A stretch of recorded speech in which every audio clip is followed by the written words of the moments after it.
come down to Riht Wudu today in the hopes of being able to finally get through the water-based, what I call the fallen tree area.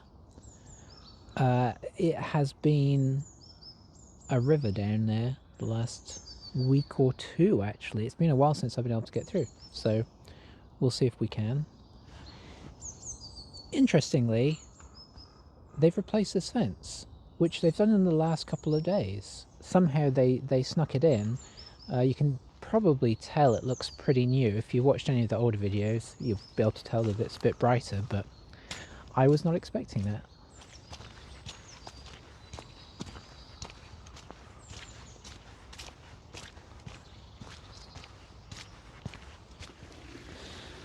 Alas, while this probably doesn't look like a whole lot, this is still too deep for my shoes. All I have to do is go to here, and I'm probably about as deep as I can go, unfortunately. I need some boots. So it gets deeper there. I could probably get through if I was willing to get just a touch wet. I can almost jump it, to be honest. But I think what we're going to try and do is head over. We tried going to the right a week or two ago. It doesn't look hugely promising, but we're going to try and head over to the left and see if I can find a high enough point where I can jump from side to side in the middle of the more woodsy area. We'll see how we go. So many little patches of bulbs coming up right now. I say bulbs, I don't know if they're bulbs, but there's certainly a lot of patches of these plants that are just ready to go crazy, and we will attempt to catch them as they do, because I don't think it's going to be long before there's a lot of flowers in here. It's certainly more promising over here. The stream splits into smaller channels, so I will attempt to push through.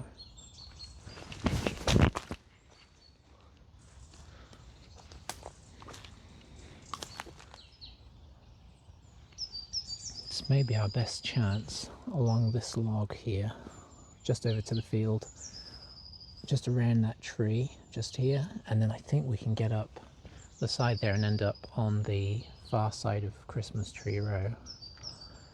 I'm not 100% convinced that I'm going to make it up this log and the log will hold. It's old, it's falling apart. We will see.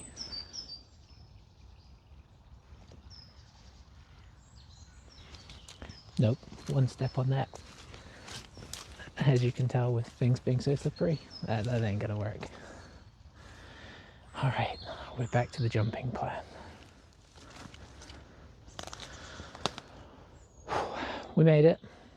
I thought about recording the jump, but then I also thought if I do that I'm gonna have to do it 3 times because of the camera. So we just did it one time, just about hit the bank.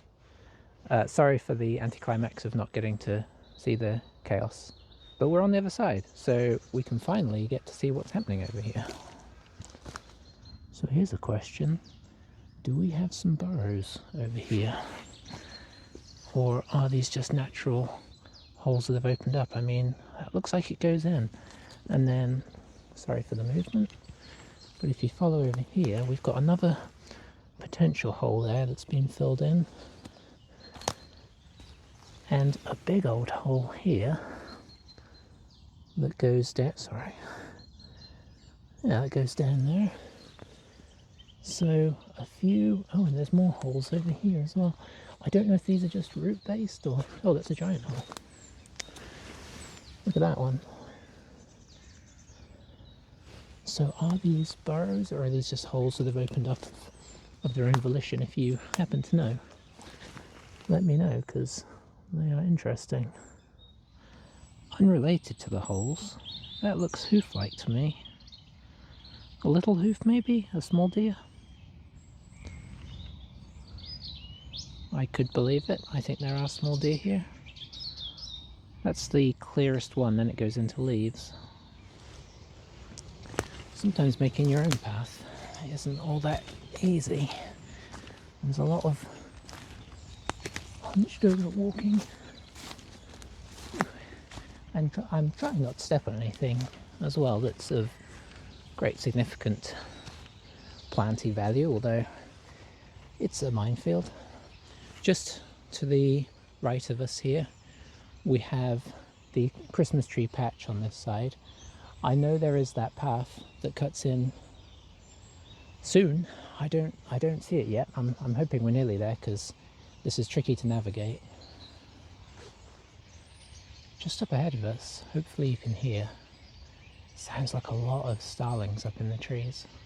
I actually cannot see them right now, but they're close enough that they've got to be right there. Just sort of at the tops of the trees, I guess, making a right racket.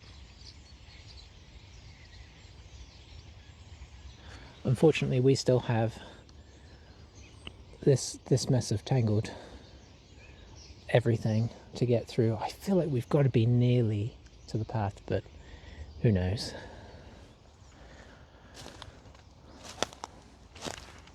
Well, we've hit this little clearing, which makes walking this way a little easier, but I'm still not feeling like we're near the path, and we're about to run into another very blocked area up the other side of this clearing, so this is beginning to be a bit of a trek. Might be able to see we're right skimming the edge still. The field just the other side of the fence there. It's actually not as... I feel overdressed now. With a bit of walking and a bit of sun, and I guess the wind being blocked, I'm no longer cold. So I don't know if you remember, but last week we did plants that were popping up, and I saw this guy on the other side, smaller versions, and said, I think that might be Spurge laurel, not based off my own knowledge incidentally, but based off a bit of research. And now these are starting to develop little flowers, and research suggests that they look about right for it. So we may have actually ID'd something right last week, which is very happy news. Yeah, they are just growing in the middle of, I mean, they're sort of all around really. I guess yeah, you can sort of see them just covering the ground behind me there. So some further animal tracking stuff here. It's just about to wander down this, I was going to say path, but that's generous. And we see here what appears to be some deer excrement. So we're definitely getting all the signs of the deer. And I don't know if you probably can't tell. No, looking at that you probably can't see, but this does seem to be a bit of an animal path because it is trampled down a little bit. I don't know how much they do that and how much they just find natural ridges. That's something I guess I have to look into whenever we really try and track down animals. But yeah, pretty cool.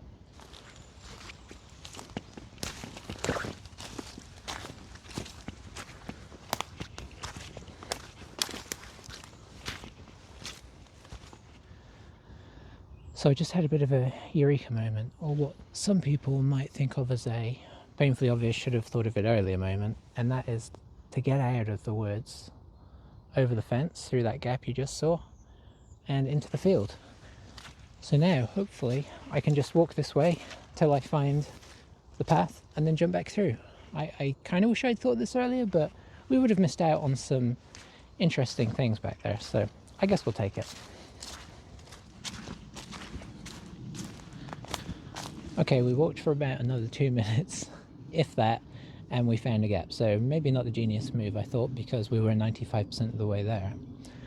But whilst I was just coming through to look through the gate here, I noticed something which I'm very curious about. I don't know if you can see it yet, but if I do a zoom, there's a little chimney right, where's my finger? Right there. And I don't think there's a road down there, so is this like a really old cottage or something? It's on the edge of our woods being right here, so I'm going to count it as almost part of the woods, and we're going to go investigate and see what's going on down there.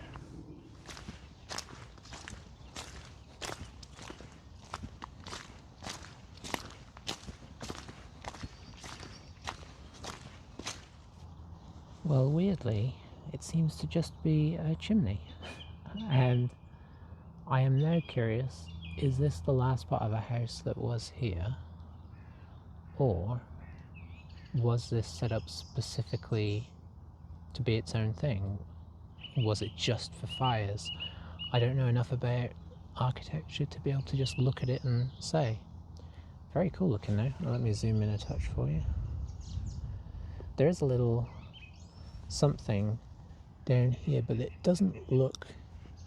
I don't imagine they were connected. They look like they were probably two separate buildings whenever they were in their prime, if they were ever in their prime. But it's really interesting because it's surrounded by... I mean, it's completely overgrown now. Let me pull this down, so sorry about that. So the focus is more down here. I mean, absolute bramble, overgrown. So no one has used this for a long time, whatever it is.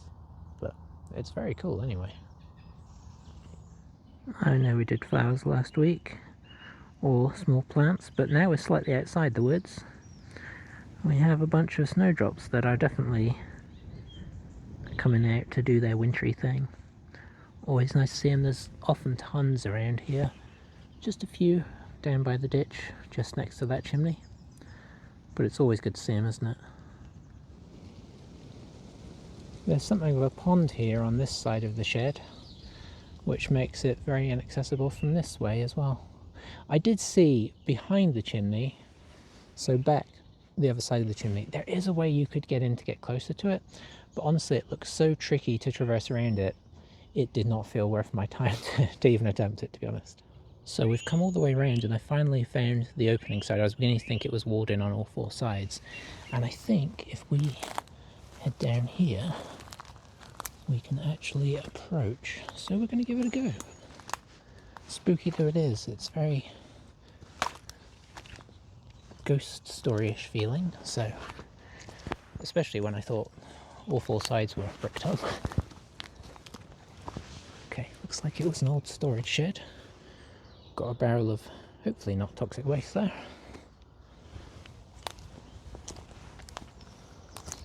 There is our chimney. I guess we can get to the back of it.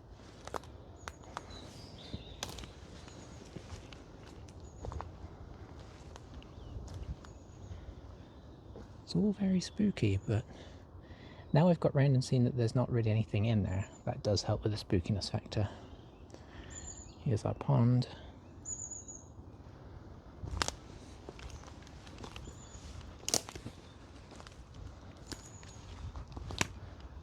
So yeah, there we go. Just an old shed. Sorry, that is terrible. Let me back off a touch. Just an old shed with nothing in it, and the chimney is right here.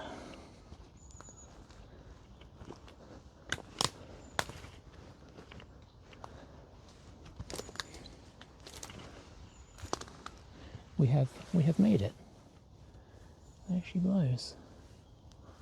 Quite a magnificent chimney in its own way for the middle of a field. So the mystery remains. Was this formerly part of a house? Is all this brickwork what's left? I mean, I don't see any other structure suggestive that it tacked onto a house, and it doesn't look like it was attached to that shed. So it really is mysterious. But at the same time, very cool. Okay, I'm gonna run away now before the undead start rising and take me down. Not that I read too much fantasy, but there you go.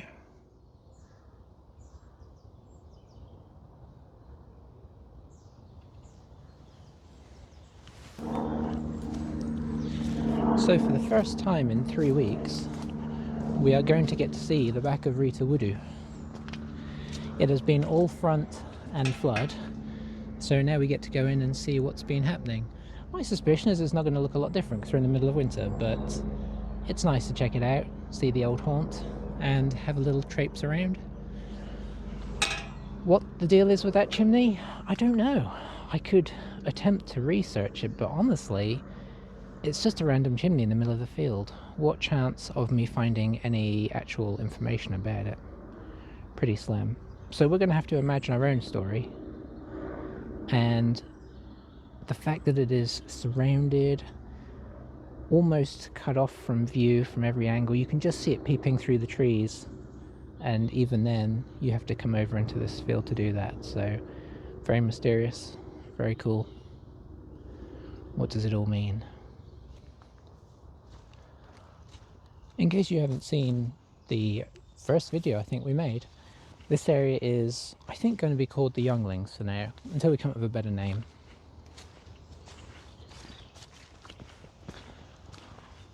On the edge of the Younglings we have the crossroads. This way leads back to the flood and then the middle between the woods. This way leads to a little clearing of indiscriminate nature. This way leads out the other side, essentially, into the pine trees, out the other side. And then that way, I mean, we've just come from there, so you know where that leads. This is another of the spots I like to make my way to. It's sort of the inverse of the Stump of Standing in Riht. There's not really a path down to it, but the views out here are just very calming.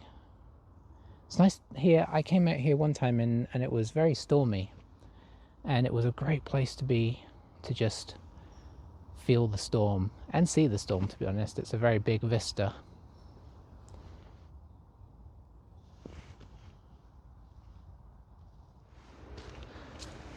So we have a similar piney, fir, spruce area on this side as we do to the other side in some ways, but I actually don't mind that, because I feel like what it means is that we are not feeling like we have to pick and choose between which side we go to get different feels. There are a few things like the pond on the other side, maybe the young trees on this side, that will mean that we spend more time on one side or the other at different times of the year.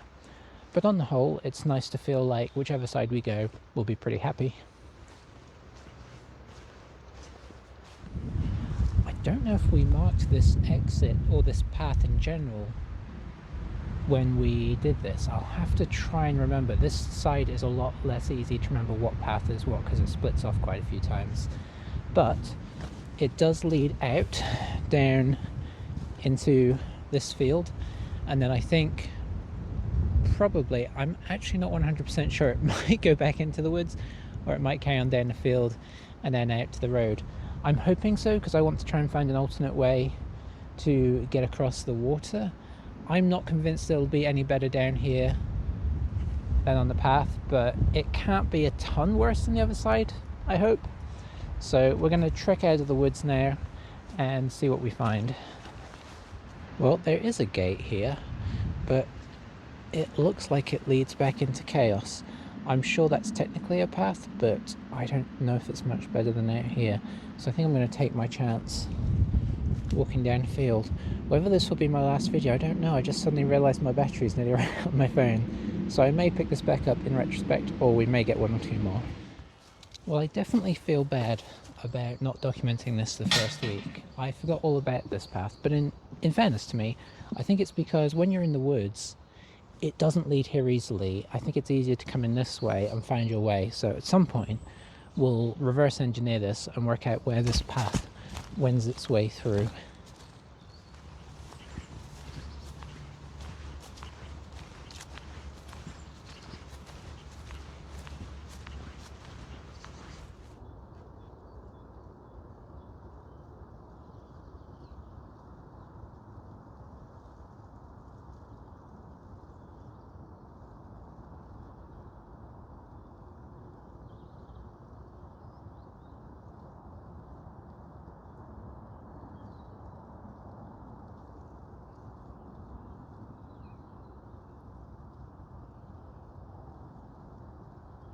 Well, thanks for watching, guys. If you've enjoyed the video, you can always like it. If you want to see more of them, you can always subscribe. And if you're feeling like testing out being a medieval baron, you can actually go to the Patreon and sign up and help support me sort of more permanently, or less permanently. It's up to you. Anyway, see you next time. Bye bye.